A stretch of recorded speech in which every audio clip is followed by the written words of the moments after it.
Eventos Finais. Capítulo 1. A última crise da Terra. Ampla apreensão pelo futuro. O tempo presente é de dominante interesse para todo o vivente. Governadores estadistas, homens que ocupam posições de confiança e autoridade, homens e mulheres pensantes de todas as classes, têm sua atenção posta nos acontecimentos que tomam lugar ao nosso redor. Estão observando as relações que existem entre as nações. Eles examinam a intensidade que está tomando posse de cada elemento terreno e reconhecem que algo grande e decisivo está para acontecer, que o mundo está no limiar de uma crise estupenda. As calamidades em terra e mar, as condições sociais agitadas, os rumores de guerra são portentosos. Prenunciam a proximidade de acontecimentos da maior importância. As forças do mal estão se arregimentando e consolidando-se. Elas se estão robustecendo para a última grande crise. Grandes mudanças estão prestes a operar-se no mundo e os acontecimentos finais serão rápidos. Tempos turbulentos que ocorrerão em breve. O tempo de angústia que há de aumentar até o fim está muito próximo. Não temos tempo a perder. O mundo está agitado com espírito de guerra. As profecias do capítulo 11 de Daniel quase atingiram seu cumprimento final. O tempo de angústia, angústia qual nunca houve, desde que houve nação, está precisamente sobre nós e somos semelhantes às virgens adormecidas. Devemos acordar e pedir que o Senhor Jesus ponha debaixo de nós os seus braços eternos e nos conduza durante o tempo de provação à nossa frente. O mundo está se tornando cada vez mais iníquo. Em breve surgirá grande perturbação entre as nações, perturbação que não cessará até que Jesus venha. Estamos mesmo no limiar do tempo de angústia, e acha-se diante de nós perplexidades com que dificilmente sonhamos. Estamos no limiar da crise dos séculos. Em rápida sucessão, os juízos de Deus se seguirão uns aos outros. Fogo, inundações e terremotos, com guerras e derramamento de sangue. Há perante nós tempos tempestuosos, mas não pronunciemos uma só palavra de incredulidade ou desânimo. Deus tem sempre advertido de juízos vindouros. Deus tem sempre dado aos homens advertência dos juízos por vir. Aqueles que tiveram fé na mensagem por ele enviada para seu tempo e agiram segundo sua fé, em obediência aos seus mandamentos, escaparam aos juízos que caíram sobre os desobedientes e incrédulos. A Noé veio a palavra: entra tu e toda a tua casa na arca, porque te hei visto justo diante de mim. Noé obedeceu e foi salvo. A Ló foi enviada a mensagem: levantai-vos, saí deste lugar, porque o Senhor há de destruir a cidade. Ló colocou-se sob a guarda dos mensageiros celestes e foi salvo. Assim, os discípulos de Cristo tiveram aviso da destruição de Jerusalém. Os que estavam alerta quanto ao sinal da próxima ruína e fugiram da cidade, escaparam à destruição. Agora estamos dando aviso da segunda vinda de Cristo e da destruição impendente sobre o mundo. Os que ouvirem as advertências serão salvos. Deus nos disse o que podemos esperar em nosso tempo. Antes de sua crucifixão, o Salvador explicou a seus discípulos que ele deveria ser morto e do túmulo ressuscitar. Anjos estavam presentes para gravar-lhe suas palavras na mente e no coração.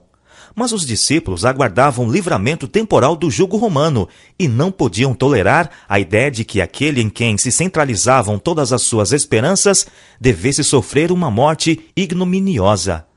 As palavras de que necessitavam lembrar-se fugiram-lhes do espírito, e ao chegar o tempo da prova, esta os encontrou desprevenidos.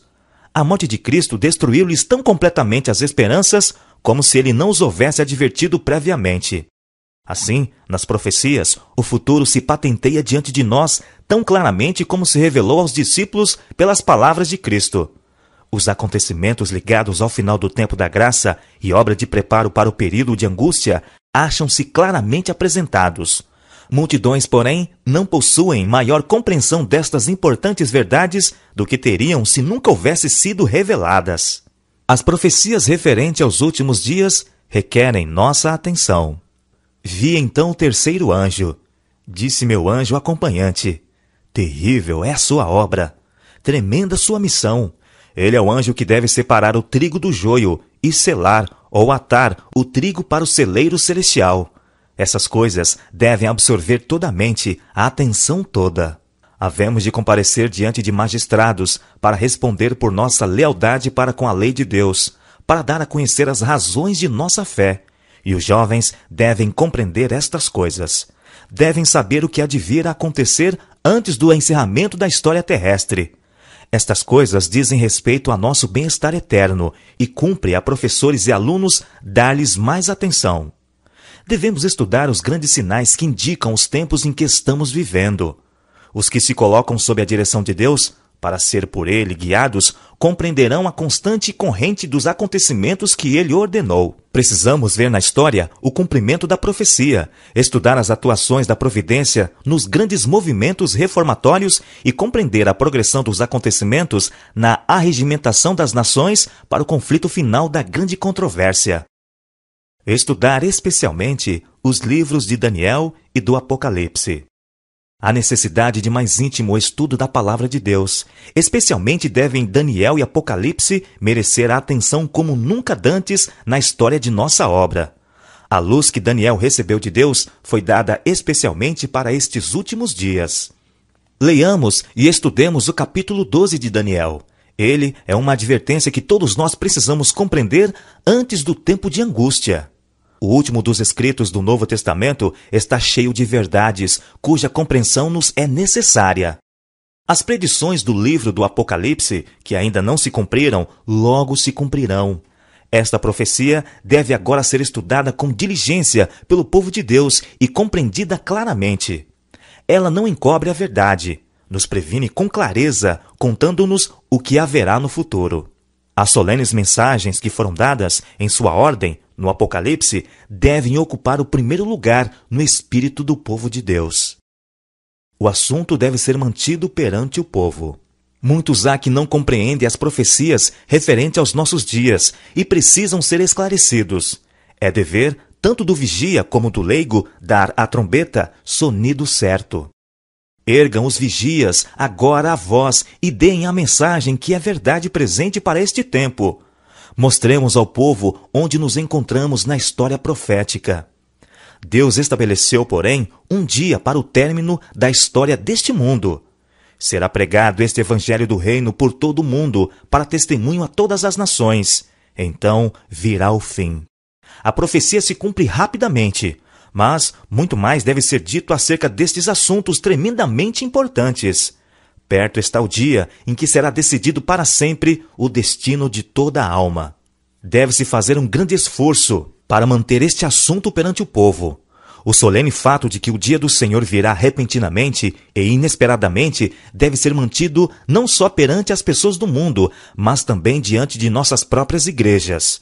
A terrível advertência da profecia é dirigida a toda a alma. Ninguém julgue estar isento do perigo de ser apanhado de surpresa. Não permitais que a interpretação profética de pessoa alguma arrebate a convicção do conhecimento de ocorrências que revelam que este grande acontecimento está bem próximo. Mantendo os eventos futuros na perspectiva correta. Não somos agora capazes de descrever acuradamente as cenas a serem representadas em nosso mundo no futuro. Isto, porém, sabemos que este é um tempo em que precisamos velar em oração, pois o grande dia do Senhor está às portas. O sinal da besta é exatamente o que tem sido proclamado. Nem tudo que se refere a este assunto é compreendido. Nem compreendido será até que tenha sido completamente aberto o rolo do livro. Muitos desviarão o olhar dos deveres atuais, do conforto e das bênçãos no presente, e tomarão emprestado aflições com respeito à crise futura. Isto causará um tempo de angústia antecipado, e não receberemos graça para tais aflições antecipadas. Há um tempo de angústia a sobrevir ao povo de Deus, mas não devemos manter isto constantemente diante dele, e incitá-lo para ter um tempo de angústia antecipado. Haverá uma sacudidura entre o povo de Deus, mas isto não é a verdade presente a ser levada às igrejas. Haverá uma sacudidura entre o povo de Deus, mas isto não é a verdade presente a ser levada às igrejas.